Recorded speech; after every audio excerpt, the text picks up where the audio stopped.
Salams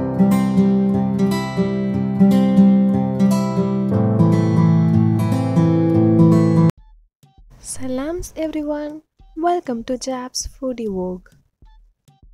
So இன்னைக்கு நம்ம சேனல்ல ரமதான் டைம்ல நம்ம குடிக்கிற நோம்பு கஞ்சி பள்ளிவாசல்ல வாங்குற மாதிரியே அதே டேஸ்ட்ல வீட்ல எப்படி ஈஸியா செய்யறது அப்படிங்கறத பார்க்கலாம். இந்த லாக்டவுன் சிச்சுவேஷன்ல கண்டிப்பா இந்த வீடியோ உங்களுக்கு ஹெல்ப்ஃபுல்லா இருக்கும் அப்படின்னு நினைக்கிறேன். சோ வாங்க வீடியோக்குள்ள போலாம். ஸோ இப்போ நான் கஞ்சி செய்கிறதுக்கு 1/2 கப் ப்ரோக்கன் பாஸ்மதி ரைஸ், அதாவது பாஸ்மதி குருணை அரிசி எடுத்திருக்கேன். நீங்கள் குருணை அரிசி இல்லைன்னா நார்மல் பாஸ்மதி ரைஸை மிக்சர் கிரைண்டரில் கிரைண்ட் பண்ணி இந்த மாதிரி எடுத்துக்கலாம்.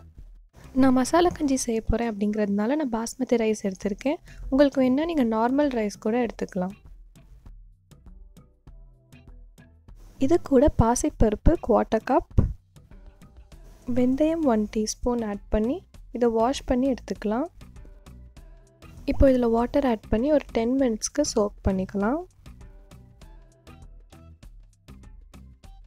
இப்போ நம்ம ப்ரெஷர் குக்கரில் ஆயிலும் கீயும் ஆட் பண்ணிக்கலாம். இதில் பட்டை, கிராம்பு, ஏலக்காய்லாம் ஆட் பண்ணிக்கலாம். ஒரு பெரிய ஆனியன் எடுத்துக்கிறேன்.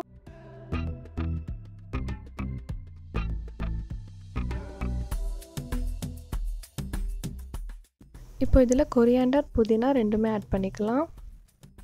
3 green chilies,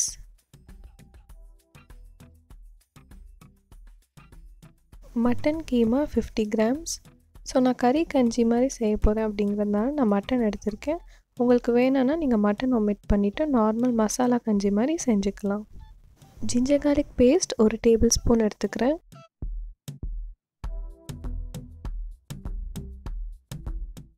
கேரட் 1, டொமேட்டோ 1 எடுத்துக்கலாம்.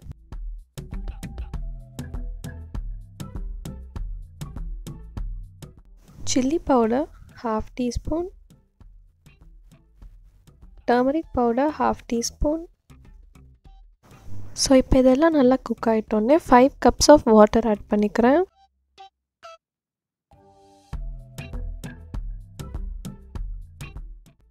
இப்போ இதில் ராக் சால்ட் ஆட் பண்ணிவிட்டு நம்ம சோக் பண்ணி வச்சுருக்க ரைஸையும் தாலையும் இதில் ஆட் பண்ணிக்கலாம்.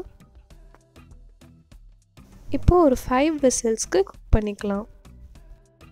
ஸோ 5 விசில்ஸ்க்கு அப்புறம் ரைஸ் தாலில் நல்லா குக் ஆகி வந்திருக்கு. இப்போ இதில் 1/4 கப் கோகோனட்டை கிரைண்ட் பண்ணி ஆட் பண்ணிக்கலாம்.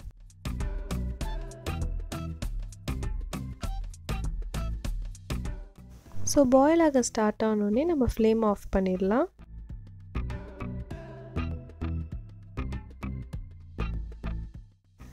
ஸோ எஸ், பள்ளிவாசலில் நம்ம வாங்குகிற நோம்பு கஞ்சி அதே டேஸ்ட்டில் வீட்டில் ஈஸியாக எப்படி பண்ணுறது அப்படிங்கிறத பார்த்தோம்.